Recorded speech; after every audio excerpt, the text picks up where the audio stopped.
Standby, Pak Sunyoto lagi terima berita. Ini dari mana? Dari helikopter Victor Bravo Papa. Just standby, please. Irian Jaya yang terletak sebelah utara Australia dipisahkan oleh Laut Arafura adalah provinsi Indonesia yang paling sedikit penduduknya. Alamnya keras dan kejam, terdiri dari payau pantai yang meninggi menjadi puncak gunung 4.800 meter tingginya. Pada tahun 1967, Freeport Indonesia datang kemari menambang biji tembaga di tengah-tengah pegunungan Jayawijaya.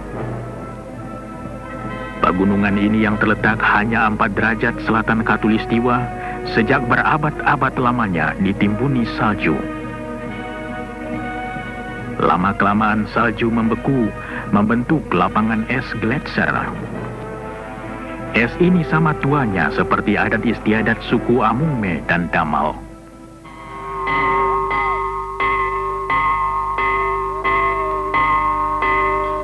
Kita tak tahu apabila dataran tinggi Irian Jaya mulai dihuni. Mungkin 20.000, mungkin 30.000 tahun yang lalu.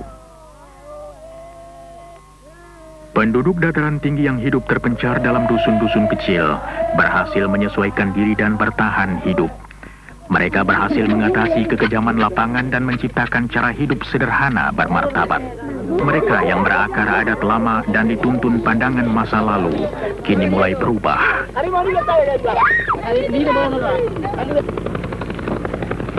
Beberapa penduduk desa mulai sadar akan adanya dunia yang lebih luas. Pada tahun 1981, Gunung Biji Timur mulai menghasilkan biji tembaga yang berkadar tinggi. Pertambangan bawah tanah yang baru melanjutkan rencana eksplorasi dan pengembangan sumber mineral yang dimulai tahun 1967. Penjelajahan pertama Freeport dalam wilayah ini terjadi tatkala Forbes Wilson memimpin sebuah ekspedisi ke pegunungan Jayawijaya. Tujuannya mencari sebuah gunung tembaga, Erzberg, yang ditemui seorang ahli geologi Belanda, Jan Zakdozi, pada tahun 1936. Berdasarkan persetujuan pemerintah Indonesia, Freeport diizinkan mengadakan pengeboran percobaan. Endapan biji diperkirakan 33 juta ton. Freeport memutuskan melaksanakan pengelolaan proyek raksasa ini. Direncanakan untuk membangun 6 wilayah kerja, pelabuhan untuk pengampalan biji, daerah persiapan 18 km di hulu sungai, lapangan terbang 43 km dari pantai, sebuah kota 109 km dari pantai, tempat pengelolaan biji 118 km dari pantai dan tambang 1,5 km ke dalam lagi pada ketinggian 3.600 meter.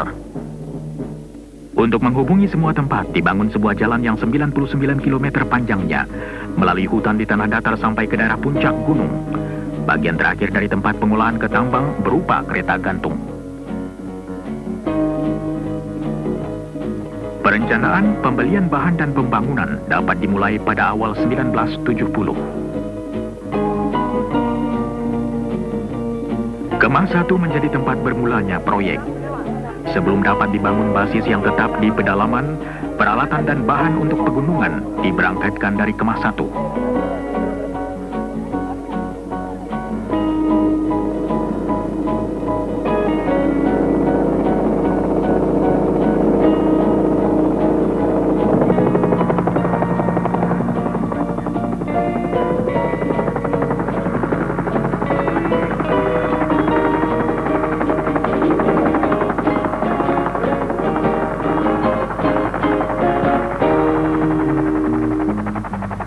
Mula-mula tidak ada tempat pendaratan helikopter.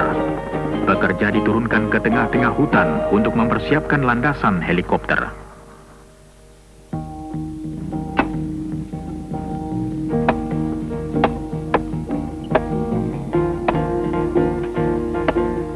Sembilan belas perkemahan dibangun sepanjang daerah pembangunan, disusul kemah barang menurut kemampuan logistik. Logistics. If we needed a pound of nails, The closest hardware store was 600 Logistik miles. bila kami memerlukan paku setengah kilogram, maka toko yang paling dekat di Darwin, 1000 km seberang laut Arafura. 22 years of construction, I've been all over the world, and I've yet to see a place equal to this. Selama 22 tahun saya bekerja di bidang pembangunan, baru kali ini saya lihat daerah macam ini. Tiap hari hanya 4 jam cuaca baik. Selebihnya hujan es atau kabut. Usaha kami yang terpenting ialah agar semua tempat mudah dicapai. Seperti itu jembatan gantung yang kami bangun melintasi tebing. Sebelumnya 45 menit untuk sampai. Sekarang cukup jalan kaki 10 menit ke tempat tinggal. Beban paling berat yang dapat diangkut helikopter ialah 800 kg. Dan tim helikopter sangat berjasa dalam usaha membawa barang-barang untuk kami. Inilah satu-satunya cara untuk dapat memulai begitu cepat.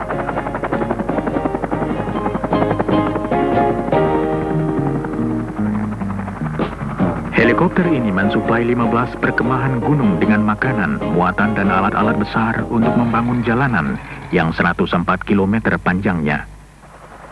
Sepanjang 66 km jalan datar melalui daerah payau dan hutan dan menyeberangi 2 sungai. Kemudian jalan nanjak berbelok-belok sepanjang 36 km melalui punggung gunung terjal yang perlu digali atau diratakan agar tanjakannya tidak lebih dari 20%.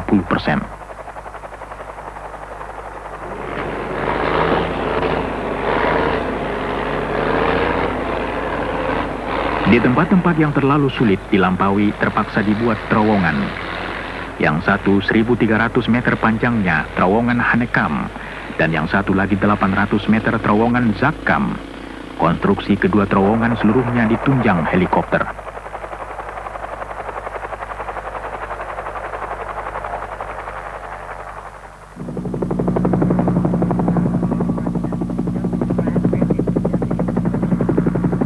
Cuaca merupakan salah satu hambatan terbesar bagi pekerjaan.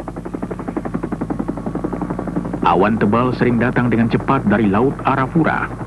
Helikopter yang berangkat dalam cuaca baik tahu-tahu masuk daerah hujan dan kabut hingga terpaksa kembali ke pangkalan.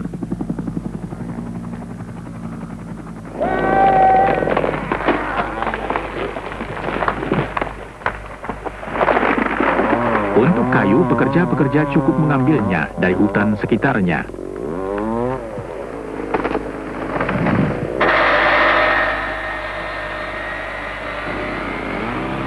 Pohon-pohon hutan yang tinggi ada guna lain untuk membuat landasan jalan. Gelondongan kayu disusun sebagai dasar jalan. Kemudian batu kerikil dituangkan di atasnya menjadi permukaan jalan.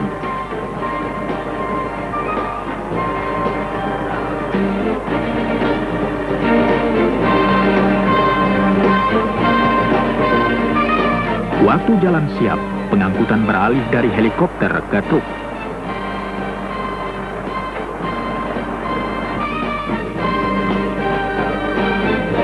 Seluruhnya lebih dari 60.000 ton barang diangkut truk melalui daerah pegunungan, kadang-kadang lebih dari 500 ton per hari. Seringkali truk memerlukan bantuan bulldozer di jalanan pegunungan.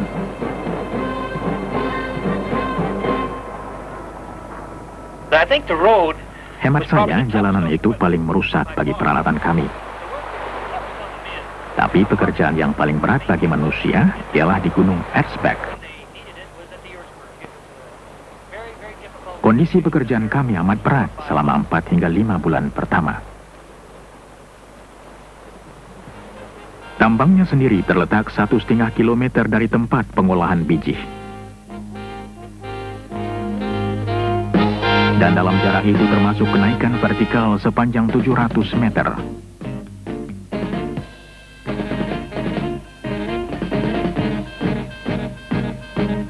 Mula-mula kedua tempat dihubungkan dengan kawat yang mengangkut pekerja dan barang-barang ringan.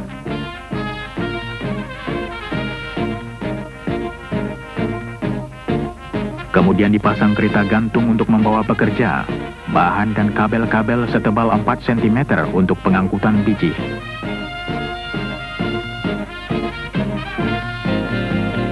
Sistem ini merupakan salah satu rentangan kabel tanpa penyangga terpanjang di seluruh dunia.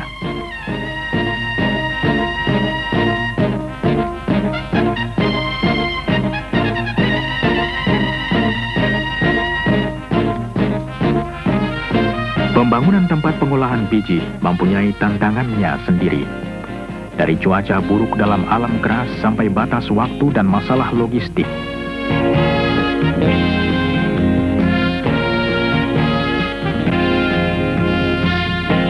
Sebuah pelabuhan baru, Amama Pare, 10 km dari laut di pinggir sungai hampir selesai.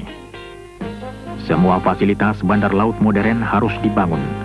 Dari tongkang-tongkang dan tambatannya, sampai alat pembawa barang dan pemuat kapal.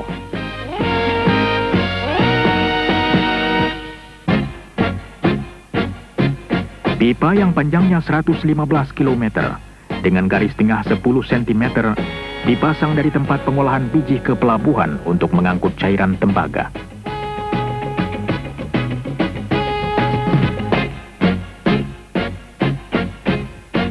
Cairan kental endapan tembaga dalam pipa dipompa mula-mula untuk melewati punggung gunung. Kemudian daya berat membawa cairan ini ke bawah sepanjang 74 km ke pelabuhan. Di tengah-tengah kesibukan operasi awal, pada bulan Maret 1973 sebuah pesawat terbang jet mendarat di Timika. Pesawat ini membawa tamu istimewa yang mulia Presiden Soeharto. Bersama dengan pejabat lain, beliau datang untuk meresmikan pembukaan fasilitas penambangan.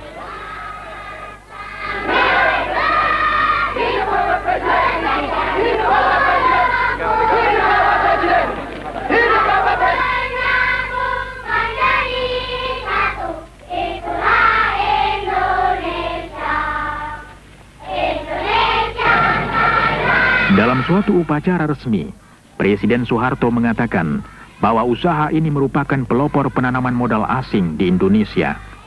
Beliau mengatakan bahwa usaha ini menggambarkan kepercayaan dunia terhadap tekad Indonesia membangun masa depannya. Kepercayaan ini merangsang datangnya investor-investor lain ke Indonesia.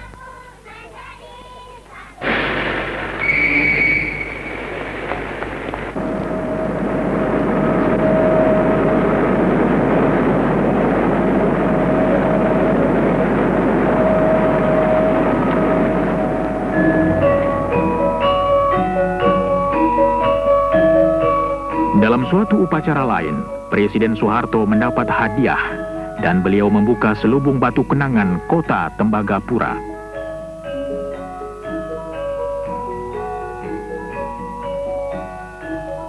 Sekarang, 10 tahun setelah mulai dibangun, kota ini berpenduduk 3.500 dan terus berkembang.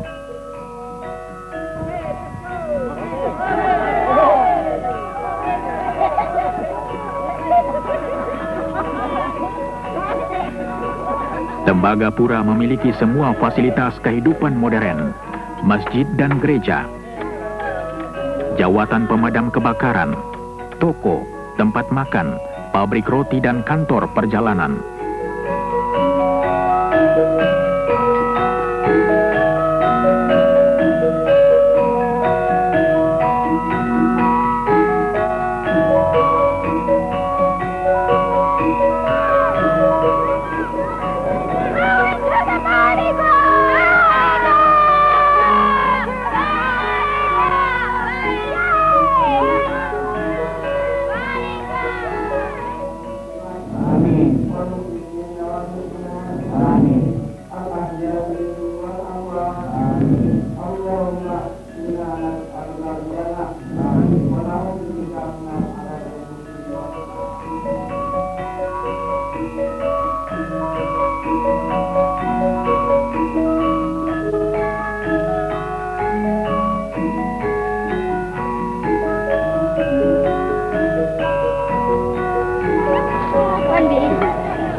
Walaupun letaknya terpencil, kota ini menyediakan fasilitas pengajaran sampai tingkat sekolah lanjutan untuk anak-anak Indonesia.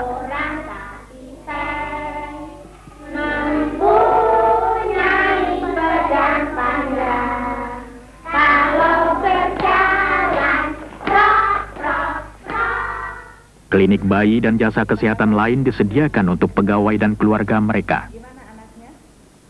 Baik. Ini kenapa ya?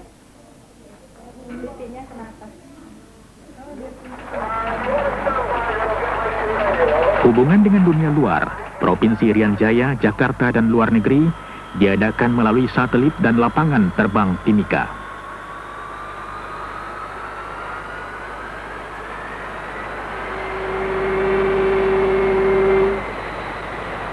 Segala sesuatu harus diimpor, diturunkan dari kapal, dan dibawa dengan tongkang ke PET 11 untuk kemudian diangkut ke daerah pegunungan.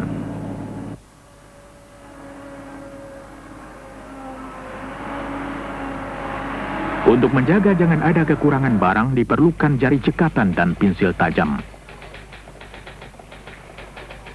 Semua angka harus ditelusuri. Peralatan dipelihara dan dibetulkan. Untuk menjaga kelancaran kerja diperlukan salah satu tim karyawan yang paling besar di Indonesia. Tambang tembaga ini adalah satu-satunya tambang tembaga di negeri ini.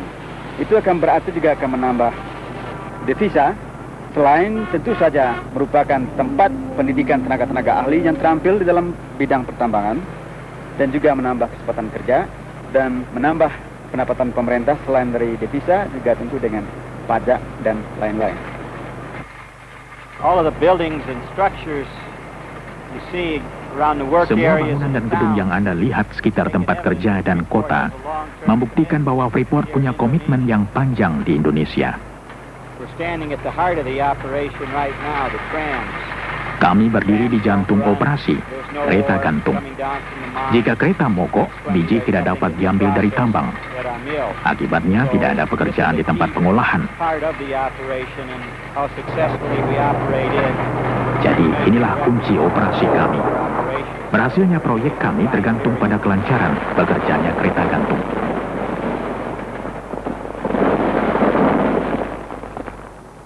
Sejak kami mulai, kereta gantung telah menurunkan seluruh isi Gunung Bijih. Kita mengusahakan tambang tembaga di Gunung Bijih. Dulu pertama kali kita namakan Iceberg.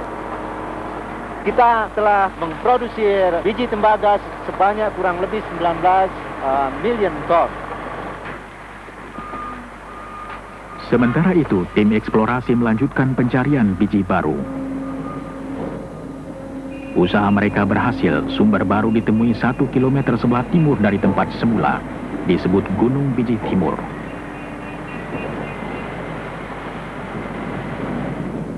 Endapan biji ini ternyata lebih besar dari endapan Gunung Bijih pertama.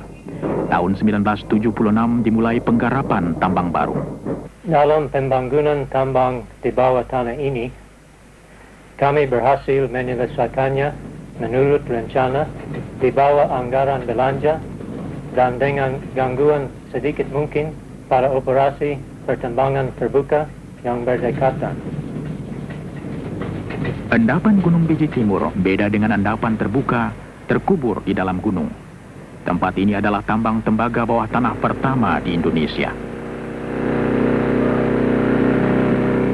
Mula-mula tidak ada cukup pekerja terampil untuk pertambangan bawah tanah. Tenaga dari luar harus didatangkan. Tugas mereka ganda, mengelola tambang secara profesional dan mengalihkan keterampilannya kepada pekerja Indonesia.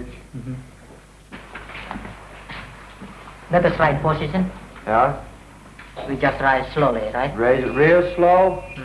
Watch your door.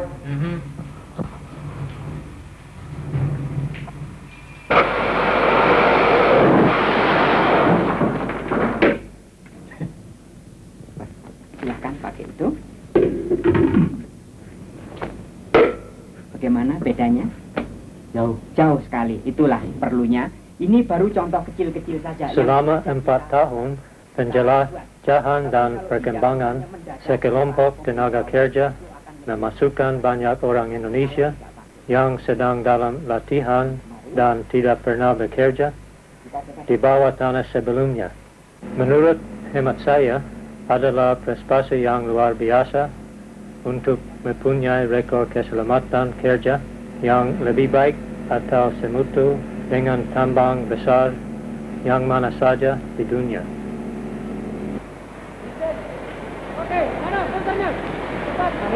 Have to years of exploration, diamond drilling, planning, development.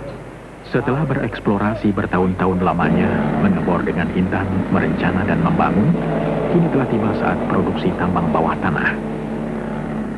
Technology employed here is unique. Teknologi yang dipakai sangat unik.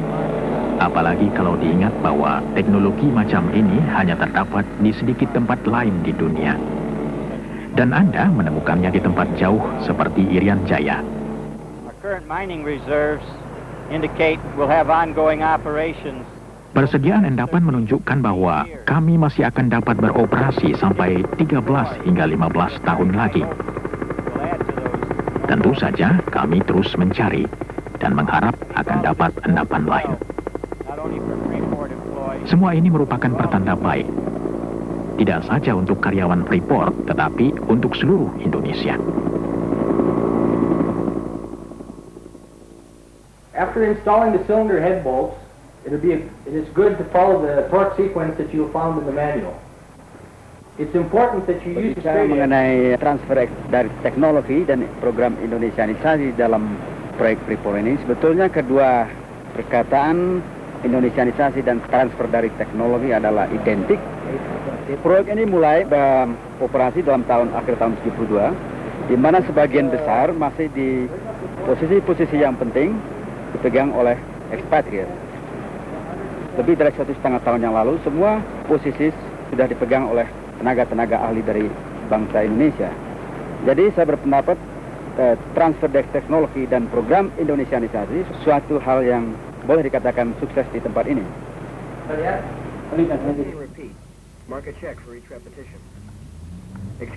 Pengalihan keterampilan dicapai dengan latihan sambil kerja dan dalam bengkel-bengkel kerja. Split motor terdiri dari rotor, kemudian motor ini adalah di start dan dari dalam tank, diisap oleh pompa. Sudah lebih dari 1.200 orang Indonesia mengikuti pelbagai penataran. Langsung dioperate ke kontrol.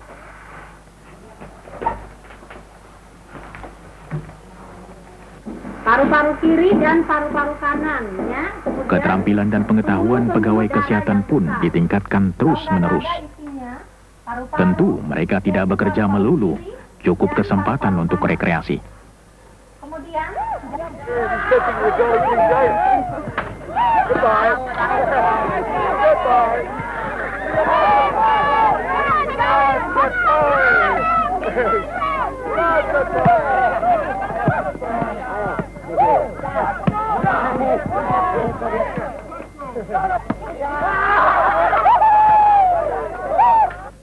Oh, what a hit! All right! Easy! Oh, second ball! Woo!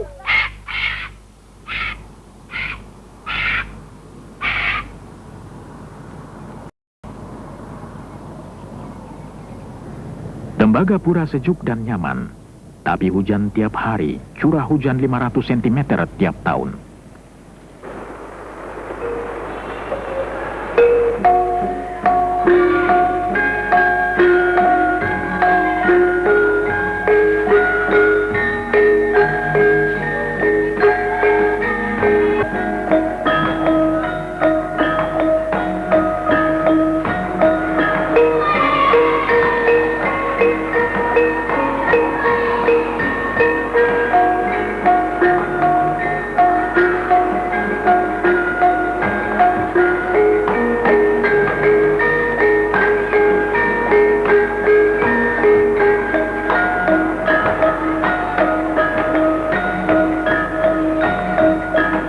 Semangat tak luntur dan pekerjaan proyek jalan terus. Fungsi daripada government relations adalah sebagai penghubung di antara perusahaan dengan pemerintah, baik di pusat maupun di daerah. Untuk ini kami bekerja sama dengan pemerintah daerah di Fakfak dan Jayapura, serta juga dengan Kementerian Riset dan Teknologi di Jakarta, untuk membuka daerah pertanian yang baru, daerah resettlement yang baru di daerah pantai, di daerah dataran rendah, memberikan pelayanan kesehatan, pendidikan, dan juga bantuan penyuluhan pertanian. Sejak hadirnya Freeport di daerah ini, Freeport telah berusaha untuk meningkatkan sosioekonomik standar dari penduduk setempat di sini, yaitu melalui program pendidikan, program kesehatan, dan ada kesempatan bekerja bagi penduduk asli di sini. Sekarang ini, program bantuan bagi penduduk asli ini sedang disentralkan di Timika dengan satu program bantuan antara pemerintah daerah dan Freeport dengan proyek yang kita sebut Resettlement Project. Di belakang ini kita bisa melihat ada toko berjalan atau mobile store. Freeport menjual setiap minggu kepada penduduk setempat ini bahan-bahan pokok yaitu beras, minyak goreng, sabun, dan lain sebagainya untuk keperluan penduduk setempat di sini. Juga di sebelah sana kita bisa melihat ada klinik, itu kita memberikan pengobatan cuma-cuma kepada penduduk setempat. Ada 3 klinik di proyek ini dengan pelayanan pengobatan cuma-cuma.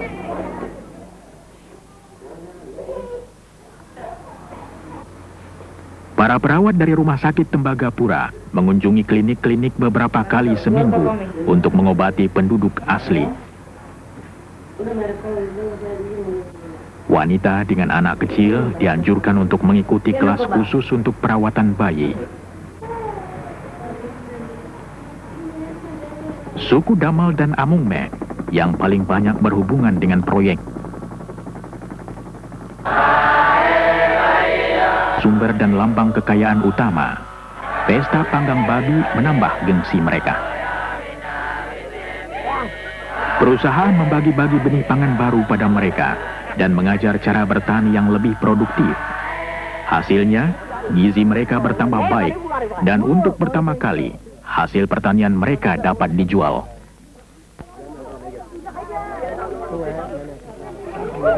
Dengan masuknya proyek ini ke daerah ini, tentu akan menimbulkan sedikit tegangan karena kita membawa teknologi yang zaman luar angkasa ke daerah yang terbelakang.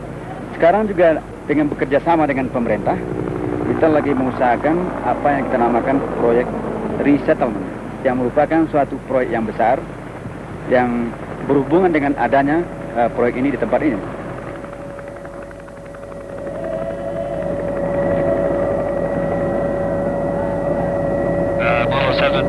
Victor Bravo Romeo, we're overhead 74 now, making approach to the Ertsberg. Persediaan biji dalam Gunung Bijih Timur diperkirakan dapat bertahan sampai 15 tahun. Untuk mengelola tambang tersebut diperlukan sistem penggalian yang rumit yang disebut block caving. Block caving can be described Block caving dapat digambarkan dengan menjungkir balikkan tambang terbuka, menjatuhkan biji melalui terowongan, untuk kemudian diambil dan diangkat ke permukaan tanpa banyak kerja tambahan.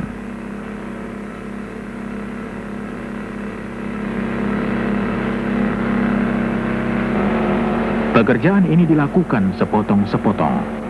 Bagian yang akan dilongsorkan dipersiapkan dulu. Di bawah tempat biji dibuatkan dulu terowongan.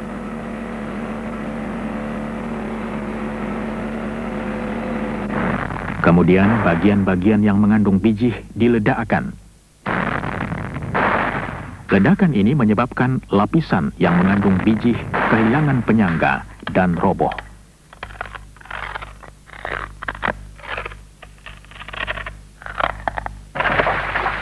Jatuhnya di terowongan-terowongan yang sudah dipersiapkan.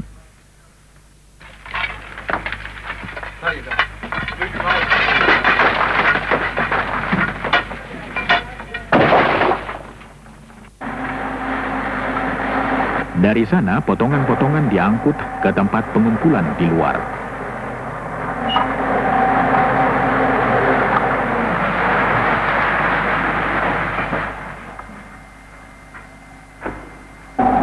Potongan yang jatuh menyebabkan bagian lain kehilangan penyangga dan terjatuh juga ke dalam terowongan. Serangkaian penghancuran yang teratur dan berencana menciptakan proses pelongsoran terus-menerus.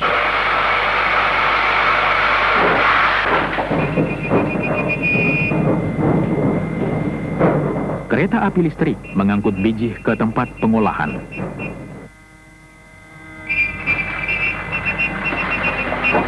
Produksi biji di Gunung Bijih Timur akan meningkat terus, sedangkan produksi tambang terbuka makin berkurang.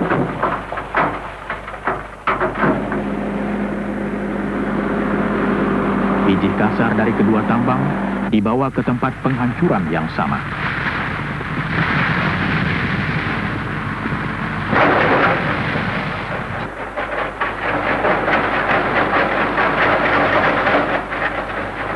Virtually every ton of ore that's mined in this project is transported to the concentrator via the tramways you see in the background.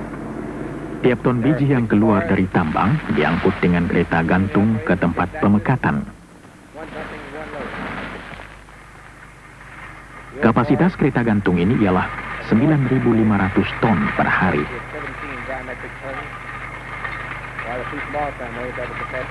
6 kereta bergerak terus-menerus, 1 diantaranya menuang, 1 diisi. Kabel gantung kereta tersebut panjangnya 58 km. Anda dapat mengerti bahwa kesulitan utama ialah memelihara sistem gantung ini. Tiap kabel diperiksa 1 kali seminggu. Hampir tiap bulan ada kabel yang perlu diganti.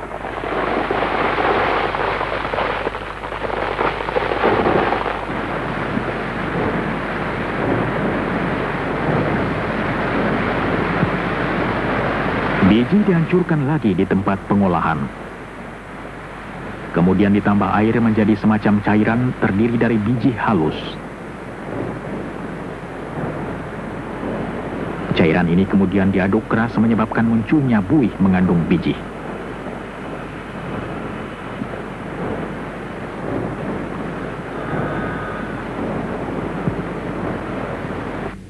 Bahan ini kemudian diperiksa dalam laboratorium untuk menentukan kadar tembaga, emas, dan perak. 96% dari tembaga yang semula terkandung dalam biji dapat dipakai. Hasil yang paling tinggi di seluruh dunia.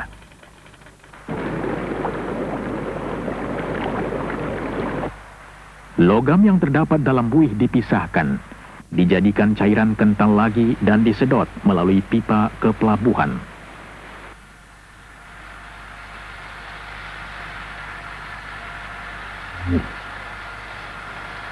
Di sana cairan dikeringkan dan konsentrat siap untuk diekspor.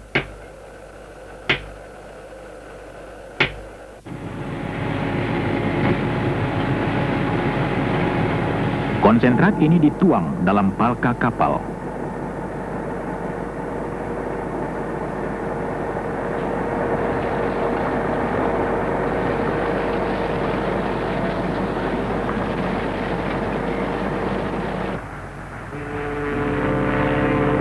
Karena muara sungai Tipuka dangkal, maka kapal hanya diisi sebagian. Kemudian bergerak ke tempat tambatan di lepas pantai.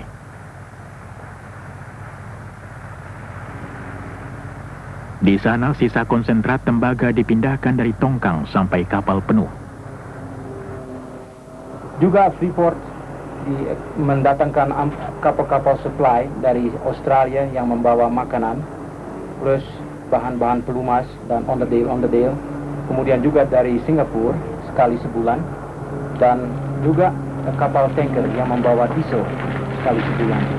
Rata-rata tonnage yang di handle di pelabuhan adalah 6.300 metric tons. Saya datang ke Freeport sini tahun 1974 sebagai Assistant Port Superintendent dan bekerja di Amamapare, pelabuhan. Di Port Said sekarang ini, atau Amamapare sekarang ada 300 penduduk. Di situ juga terdapat masjid, gereja, dan juga sekolah dengan 40 anak murid. Di samping itu juga ada taman kanak-kanak.